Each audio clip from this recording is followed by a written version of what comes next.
اللہ تعالیٰ سے معافی مانگتے رہنے سے مغفرت۔ اللہ تعالیٰ کا ارشاد ہے، اے ابن آدم، تین باتیں ہیں، ایک میرے لیے اور ایک تیرے لیے، اور ایک تیرے لیے اور ایک میرے لیے مستریک۔ بہرحال جو میرے لیے ہے وہ یہ ہے کہ تو میری اس طرح عبادت کر کہ میرے ساتھ کسی کو شریک نہ کر۔ جو تیرے لیے ہے وہ یہ کہ جو تو بھی عمل کرے گا، بھلا اور برا جو بھی، میں تجھے اس کا بدلہ دوں گا۔ پھر اگر میں تجھے معاف کر دوں یا میں غفور رحیم ہوں، یا وہ بات جو تیرے اور میرے درمیان میں مشترک ہے، اور یہ دعا اور سوال کی ذمہ داری تیری، اور عطا اور قبولیت کی ذمہ داری میری۔ یعنی جو کچھ بھی کرتا ہے سوچ سمجھ کر کر۔ نامہ اعمال کے اول و آخر میں اچھی بات ہو، نیکیاں ہوں تو اس سے مغفرت ہو جاتی ہے۔ امام الانبیاء تاجدار مدینہ محمد رسول اللہ صلی اللہ علیہ وسلم نے ارشاد فرمایا، کرامن کاتبین، جب اپنا نوست یعنی اعمال اللہ تعالیٰ کی جناب میں پیش کرتے ہیں تو اعمال کے شروع میں اور آخر میں دیکھا جاتا ہے، اس میں اگر خیر والی بات یعنی نیکی کی بات لکھی ہوتی ہے، خیر والی بات، تو اللہ کہتا ہے تم گواہ رہو میرے بندے کے اعمال کے درمیان جو کچھ ہے اس کو بھی میں نے معاف کر دیا۔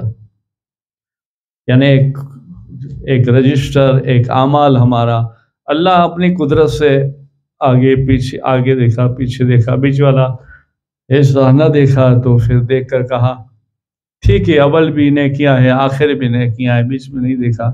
پھر اللہ نے کہا بیچ میں جو بھی ہو وہ بھی میں نے معاف کر دیا، اور وہ گواہ فرشتوں کو رکھتا ہے۔ سبحان اللہ۔ ندامت یعنی افسوس کے ساتھ افسوس کرے، توبہ توبہ توبہ کرنے پر بھی مغفرت ہو جاتی ہے۔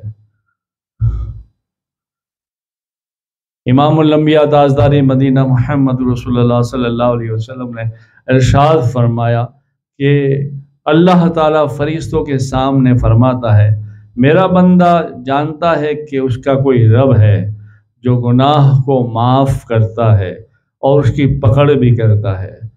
پھر وہ استغفار کرتا ہے، استغفار پڑھتا رہتا ہے۔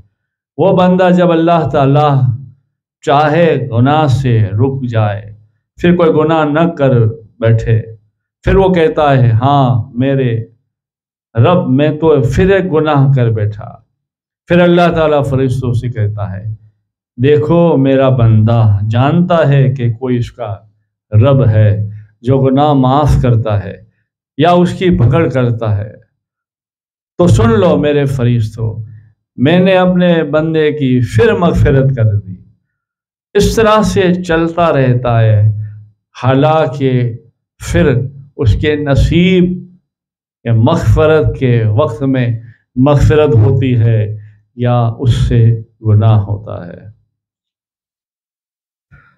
سرکار مدینہ صلی اللہ علیہ وسلم نے ارشاد فرمایا، اللہ تعالیٰ ارشاد فرماتا ہے، اے آدم کے بیٹے، بے شک تو جب تک مجھ سے مانگتا رہے گا میں تجھے عطا کرتا رہوں گا، چاہے تیرے کتنے ہی گناہ کیوں نہ ہو، اور مجھ کو اس بات کی پرواہ نہیں ہے،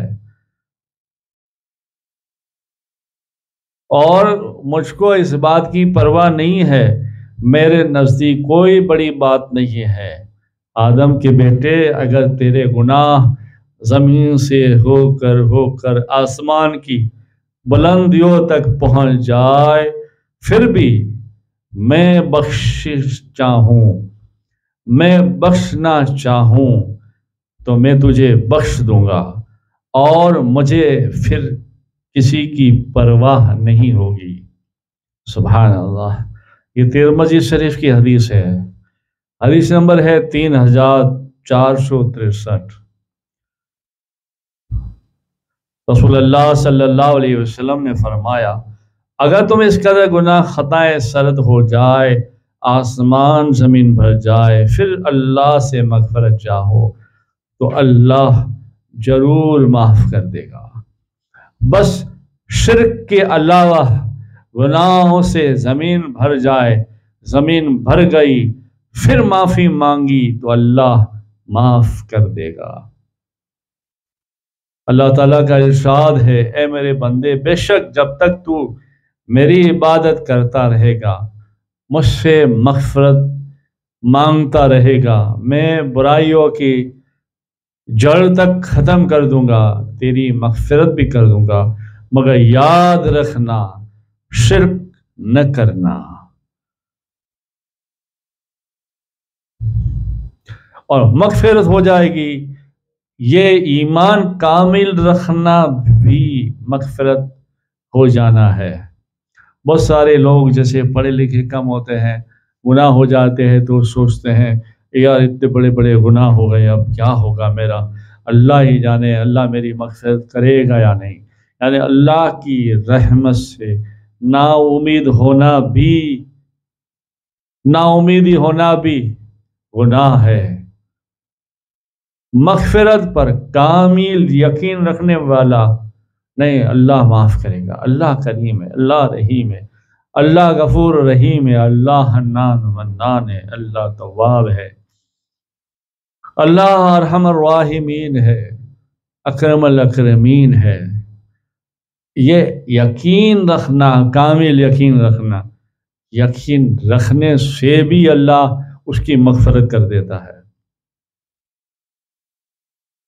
بس اے آدم کی بیٹے، یقین کر، یقین رکھ میرے گناہوں کی مغفرت پر، میں قادر ہوں، میں قدرت رکھتا ہوں اور میں اس کی مغفرت کر دوں گا، مجھے کوئی پرواہ نہیں، جب تک کہ وہ بندہ یا بندی نے شرک نہ کیا ہو۔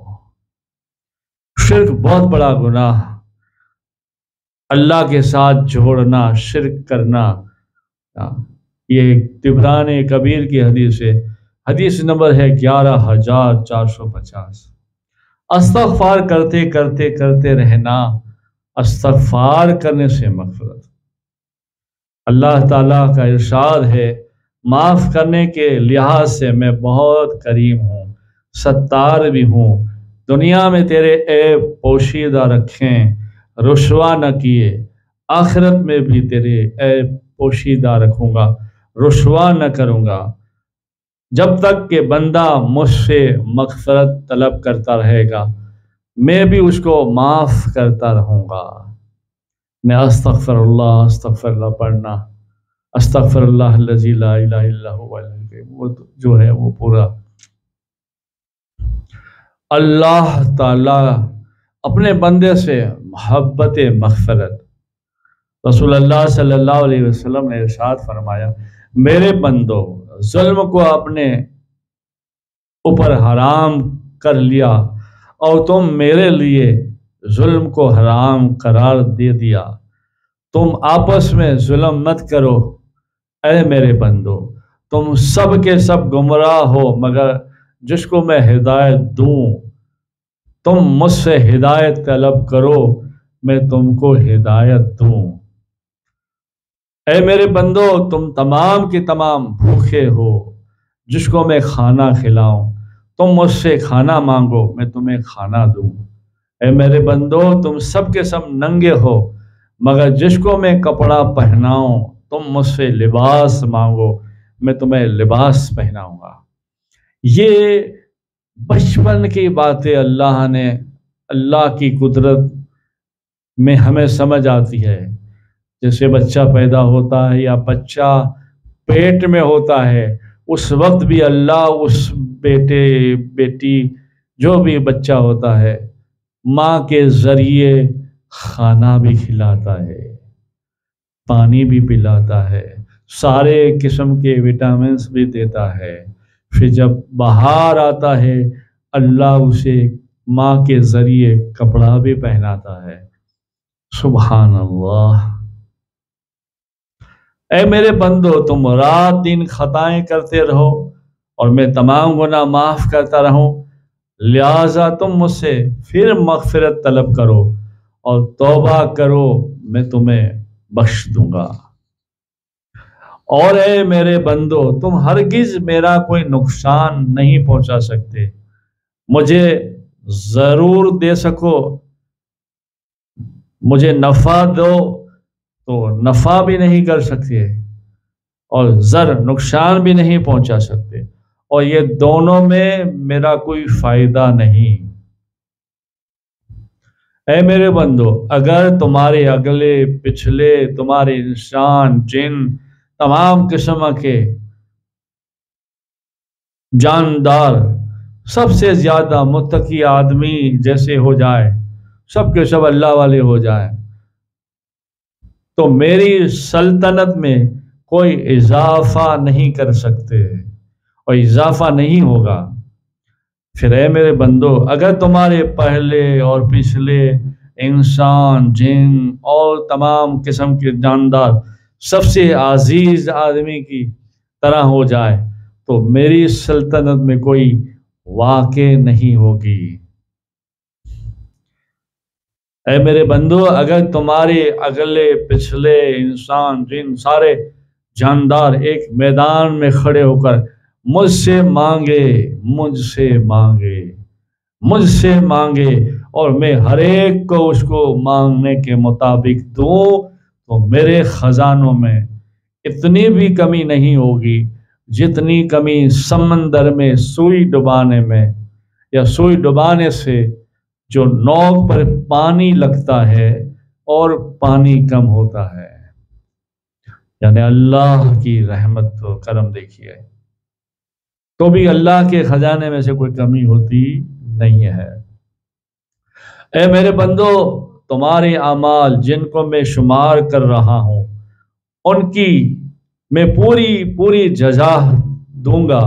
جو بھلائی پائیں اس سے چاہیے اللہ تعالیٰ کا شکر کرے، اور جو اس سے علاوہ پائیں، شر پائیں، تو وہ اپنے آپ کو ملامت کرے اور ہدایت مانگے اور میں ہدایت دینے والا ہوں۔ جب میرا بندہ کسی گناہ کا ارادہ کرے، اس کو کرے نہیں، ارادہ کرے، وہ توبہ کرے، اس سے گناہ مٹا دیے جاتے ہیں۔